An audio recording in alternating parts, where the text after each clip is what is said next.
A las 20 horas comienza el debate presidencial organizado por la Asociación Nacional de la Prensa y que transmite CNN Chile. En él participan 8 de los 9 candidatos. Solo se restó la abanderada del Pacto Nueva Mayoría, Michelle Bachelet. La descentralización será uno de los temas a tratar en el encuentro entre los presidenciables. Para conversar de este debate nos acompaña en CNN Chile Leonardo Letelier, académico del Instituto de Asuntos Públicos de la Universidad de Chile. Gracias por acompañarnos. ¿Qué tal? Muchas gracias, Magdalena, por invitarme. ¿Hay expectación respecto a este debate que va a tener especial acento en temas vinculados con la descentralización? Yo me imagino que sí, porque en Chile siempre se ha sido un tema pendiente y porque en general la percepción de la gente, en mi concepto, es que efectivamente Santiago es muy grande, que las regiones tienen pocos recursos y que hay mucho que cambiar en materia de distribución de presupuesto en favor de las regiones. Y usted que es experto en esos temas, ¿qué esperas poder escuchar de las 8, de las 9 candidaturas que van a estar hoy día presentes en este debate respecto al acento que van a tener en su eventual gobierno? El acento en las regiones, claro. Claro. Yo creo que probablemente mucho en la forma, bastante menos en el fondo, porque no obstante que es un tema pendiente, en mi opinión, no es un tema urgente desde el punto de vista político. Hay muchos temas anteriores a la descentralización que atender, tales como, por ejemplo, educación, salud, temas sociales, que están primeros en la agenda y que probablemente van a copar el debate. Pero temas de descentralización, por cierto, hay mucho que conversar en materia de cuáles son las competencias que las regiones deberían tener, en materia de gasto, en materia de políticas públicas, y por cierto, todo lo relativo al papel que juegan los municipios, que ha estado muy en la palestra como fruto de la controversia sobre la educación, sobre todo la educación municipal. ¿Qué pasa respecto a la manera en que las regiones deben participar también en el desarrollo político, social y económico? ¿Cuál es la gran deuda que hay precisamente para que las regiones aporten al desarrollo en estas importantes áreas? Bueno, la descentralización tiene varias dimensiones. Hay una descentralización económica, que es básicamente la forma en que se distribuye la actividad económica en el territorio. En ese sentido, Chile, por cierto, es muy centralizado. Tenemos más del 40% del producto generado en Santiago, más del 70% de los impuestos en Santiago, en la región metropolitana. Y las regiones, desde el punto de vista presupuestario, que aportan en términos netos desde el punto de vista fiscal, son Santiago, básicamente la octava región y la región de Valparaíso, la quinta región. Por lo tanto, allí ciertamente hay mucho que cambiar. Pero cambiar la descentralización económica, así definida, es muy difícil. Se podría hacer a través de mejorar sustancialmente la infraestructura que conecta las ciudades grandes como Santiago, Concepción, Valparaíso, con ciudades que son importantes pero que están más alejadas del centro político y económico de Chile, como por ejemplo Puerto Montt, Antofagasta, etcétera, a través de trenes, por ejemplo, más infraestructura de ese tipo. Pero por cierto es muy caro. Entonces, dado que es muy caro, es muy difícil cambiarlo. Lo que sí se puede avanzar bastante es... Disculpe que me interrumpa, pero eso son muchas veces políticas que se pueden implementar a largo plazo, ¿cierto? Iniciar la construcción de un tren que, por ejemplo, recorra desde Santiago hasta Antofagasta, claro, hacia el sur. Bueno, son políticas de largo plazo que involucran mucho costo, pero que no siempre es la prioridad de aquellos que están en la autoridad central. ¿Está la política o el interés político a veces por sobre los proyectos de largo plazo? Porque sabemos que la descentralización no se logra en 1, ni en 2, ni en 3 años. Claro. Yo creo que no, porque en efecto el costo que tiene una iniciativa, por ejemplo, un tren rápido Santiago-Puerto Montt, que sería un cambio significativo en la forma en que la gente se desplaza, qué sé yo, y por lo tanto un elemento gatillador de mucha actividad económica en la zona sur. Es muy caro. Un tren del tipo de los que existen en Alemania, Francia, están fuera del alcance de nuestro presupuesto, por lo tanto no están en la agenda política, pero tampoco tienen sentido desde el punto de vista social.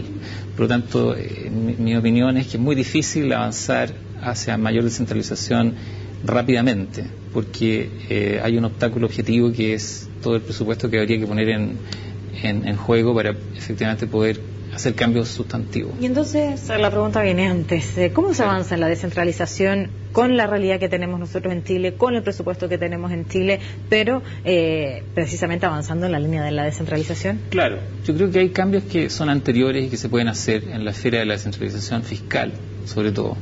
Por ejemplo, darle más autonomía a las regiones para tener tributos propios, cosa que es muy difícil incluso en el marco de nuestra propia Constitución. Eso no es posible. Habría que hacer cambios institucionales, vale decir, cambios en la esfera del marco normativo que regula la forma que se cobran los impuestos. Por ejemplo, ese es un cambio que sí se puede hacer. Se pueden dar más competencias a los municipios para fines de que también tengan, por ejemplo, no necesariamente tengan la misma tasa del impuesto territorial a través de todo el territorio, sino que puedan tener un cierto margen de autonomía para decidir cuánto quieren cobrar. Se les puede conceder ciertos derechos para poder endeudarse, por ejemplo, cosa que tampoco tienen. Y por la vía de la emisión de deuda, de bonos, por ejemplo, que existe en otras partes del mundo, hacer inversiones en su territorio, con cargo a su propio recurso o a presupuesto del gobierno central. Con la señal de alerta que encendieron en Aysén hace algún tiempo atrás, o con las demandas de los tocopillanos, que también lo hicieron presente porque metieron ruido, ¿cierto? Levantaron la voz. De pronto en Santiago muchos se dan cuenta que hay necesidades básicas que allá todavía en distintos lugares, localidades alejadas de la región metropolitana no son cubiertas, como por ejemplo el poder contar, en este caso, con especialistas. ¿Qué pasa también desde el punto de vista de la comunicación de las necesidades de las zonas que están alejadas a la región metropolitana? Claro, bueno, nuevamente ahí el tema de costo es el principal obstáculo, porque ciertamente en las regiones extremas, en Magallanes, por ejemplo, si bien es cierto, carecen del mismo acceso a servicios, tales como salud y educación, respecto a las regiones que están en el centro político y económico en Chile, particularmente la región metropolitana. También es verdad que son las regiones extremas muy poco pobladas, una densidad poblacional muy baja y con muy poco aporte a la actividad económica nacional y también poco aporte al erario público. Por lo tanto, pero son poco pobladas también por la falta de oportunidades que hay para poder adquirir bienes y obtener un trabajo que tal vez les permita la calidad de vida que muchos aspiran, ¿no? Por cierto, pero te reitero, en mi concepto es muy difícil cambiar esa situación, cambiarlo rápidamente. Se puede cambiar con el paso del tiempo. Ahora, en la distribución del presupuesto en forma más equitativa, el presupuesto en realidad se distribuye en forma bastante equitativa porque hay ciertos fondos de compensación, como el fondo del FNR, por ejemplo, y otros varios que tienden a tener un sesgo en favor de las regiones. Pero, sin embargo, se puede avanzar a través de concederles más autonomía, como te decía, a las regiones para administrar ese presupuesto, para generar recursos propios, para decidir sobre políticas públicas propias en materia, por ejemplo, social. Y por ejemplo, en el tema de la educación, que ahora ha estado en el debate público y que no tiene que ver con las regiones, sino con los municipios, la discusión se ha centrado en la factibilidad de devolver la administración de los colegios, ahora municipales, a una cierta instancia de administración territorial más centralizada, que algunos piensan que podría incluso ser el propio Mineduc. Algunos han pensado en una forma de administración intermedia, a lo mejor la propia región, qué sé yo, pero indudablemente que ahí hay una cierta opinión en el aire que ha tocado a algunos candidatos, en el sentido de que no es bueno que los colegios, que son la instancia política y administrativa más descentralizada que existe en Chile, sigan administrando la educación. Por lo tanto, hay un ánimo de centralizar ciertas políticas públicas, lo cual yo creo que no sería bueno, porque hay ciertos municipios que lo hacen muy bien y quedarían objetivamente peor esos colegios siendo administrados de punto más centralizadamente. Y volvemos al tema también de los recursos. Absolutamente, claro.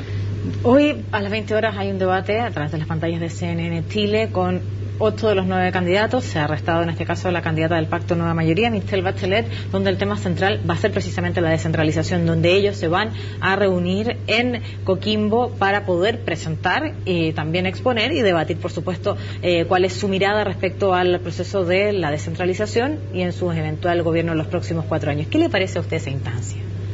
Me parece muy interesante el solo hecho de que se junten a discutirlo y que sea un tema significativo en la campaña. Me parece ya un avance. Significa que en Chile ahora hay una preocupación sobre el tema lo cual es fácil explicárselo. Los países más ricos tienden a ser más descentralizados por varias razones, y Chile está acercándose a un nivel de ingreso per cápita más cercano al estándar de los países de la OCDE. Consecuentemente no me extraña que ese debate se produzca, y es natural que sea así. Primero porque el presupuesto público ahora es más de 60.000 millones de dólares al año, y por lo tanto hay cierto temor, probablemente no un temor consciente, pero sí en el subconsciente colectivo, de que es peligroso que todo el presupuesto esté administrado desde el centro. Primero por eso. En segundo lugar, porque la gente quiere servicios públicos de más calidad, y se da cuenta que la calidad tiene que ver con el conocimiento cercano de la autoridad política o de los funcionarios públicos respecto a la realidad local. Y en ese contexto, la necesidad de centralizar las políticas públicas se vuelve un tema político significativo. Hoy día también vamos a poder elegir a los cores en la elección del 17 de noviembre. Claro, queda pendiente en este caso si es que o no se van a poder elegir a los intendentes, que de alguna manera permite, cierto, democratizar la elección y las personas que toman la decisión también en la propia región. ¿Qué le parece a usted? Me parece un paso positivo, definitivamente, absolutamente. Creo que es un buen avance que los cores sean elegidos en forma directa y no indirecta, como se hacía antes.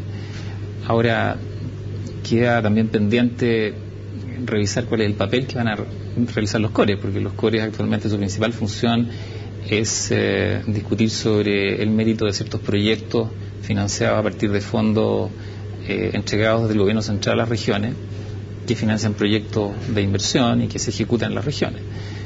Pero un primer paso en la dirección de hacer más democrático el sistema de administración del Estado es ciertamente elegir a los cores.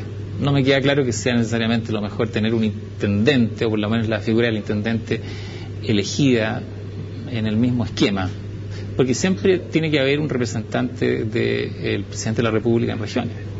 Se puede llamar intendente, se puede llamar presidente regional o algo por el estilo, pero esa figura no puede desaparecer. Puede haber un jefe político del core que sea elegido, claro, en una futura reforma, pero la figura del intendente como tal tendría que seguir existiendo.